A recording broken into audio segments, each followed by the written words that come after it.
खान साहब के वकील सलमान सफदर साहब इस वक्त बाहर आ चुके हैं। सलमान सफदर साहब बताइएगा, आज कमरा अदालत में उस वक्त जब ये फैसला जज साहब की जानिब से सुनाया जा रहा था, खान साहब का क्या रिएक्शन था? सबसे पहला कमरा अदालत का माहौल बताइएगा, आप कमरा अदालत में मौजूद थे। इमरान खान साहब को जब भी सजा सुनाई जाती है या जब भी हम उनको नए केसेस के मुतल्लिक इतला देते हैं, हम तो बड़ी परेशानी से देते हैं, मगर वो हमेशा के मारते हैं और हमेशा वो सुनते ही वो ना हैरान होते हैं, वो एक्सपेक्ट कर रहे होते हैं कि फैसला क्या आना है। तो आज भी मेरा ख्याल है जैसे वो पहले उनका रिएक्शन था वैसा ही उनका रिएक्शन आ जाता है कि सब फिक्स्ड मैचेस हैं और सारी कन्विक्शंस जो हैं वो सेट असाइड जैसे माजी में हुई हैं ये भी होंगी। उसके बाद आज उन्होंने मीडिया से भी बहुत खुल के बात की। आज बहुत बड़ी तादाद में मीडिया जो है अंदर मौजूद था। ये कम होता है ऐसा, और जज साहब ने भी मीडिया को आगे बुलाया और जज साहब ने जब सजा सुनाई खान साहब को तो वो सिर्फ मुस्कुरा रहे थे।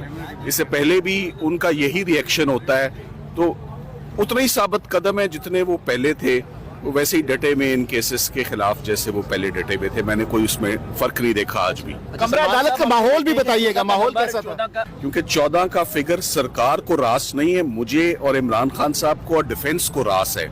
सो जैसे 14 का फिगर पहले तमाम केसेस में वो कन्विक्शन सेट असाइड हुई और क्वाश हुई हाई कोर्ट में, अगर इधर भी 14 साल है तो इसका इंजाम भी वही होगा जैसे पिछले केसेस का हुआ, और ज्यादा देर नहीं लगेगी इंशाल्लाह। बहुत जल्द हम जा रहे हैं अपील में।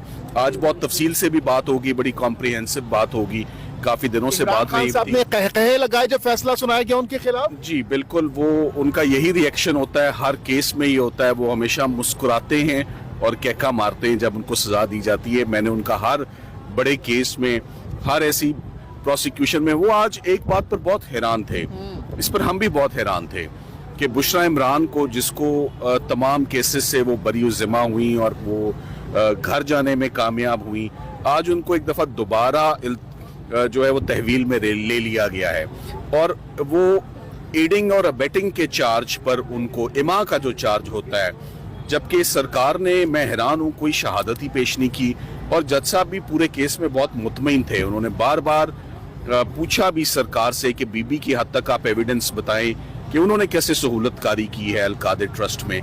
जब कोई एविडेंस नहीं आया तो आज ये बड़ा बेतुका फैसला था जिसमें जज साहब ने बुशरा इमरान को कहा कि मैं इनको बेनिफिट देता हूँ कि नंबर 1 ये खातून है और नंबर 2 चूंकि इनका रोल कोई ज्यादा नहीं है तो इसलिए मैं इनको 7 साल की सजा और 5 लाख जुर्माना देता हूँ। मेरा ये ख्याल है कि डिफेंस आने वाले दिनों में इस केस को बहुत जल्द हम इसकी अपील में जाएंगे। सिर्फ मंडे तक का आप वेट करें, इंशाल्लाह मंडे को हमारी अपील तैयार होगी और बहुत जल्द हम इसमें सजाओं की मुअत्तली के लिए भी जाएंगे।